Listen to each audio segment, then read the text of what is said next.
Yo'li arzon, lekin juda ham nadежный, ishi bo'lmasin degdingiz, siz uchun aynan o'shandaqasi Lacetti 1.8 motori, xudo xohlasa 2013-yil yurgan probegi 339 ming bo'lgan.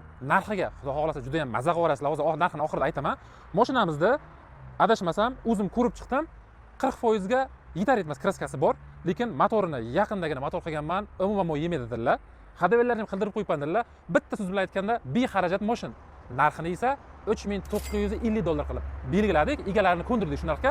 Yili 2013. Menimcha juda maza qilib haydaydigan mashina, ichki holatlari chiroyli chexol, qimmat chexol taqilgan, evakor poliklari bilan chiroyli qilib jihozlab qo'yishibdi. Mashinani pioner maytafonlarigacha bor. Mashinani olgan odam maza qilaveradi. Mashinamizda balonlarini tishlari o'rtacha holatda, lekin temir gaz baloni bor. Olgan odam benzindan muammo qilmasdan maza qilib gazda oqayib yurishadi xudo xolasa. Bu mashinani xarid qilish uchun quyidagi egalari nomeriga telefon qilasiz, faqat naqdga savdo bo'ladi. Mana shunaqa bexarajat, arzonroq mashinalar so'raganlar uchun tezda NBN ga obuna bo'lib, like tugmachasini bosib qo'ying. Bizni kuzatishda davom eting. NBN ga kelaverasizlar xudo xolasa. Yangi ofisimizda sizlarni kutib qolamiz.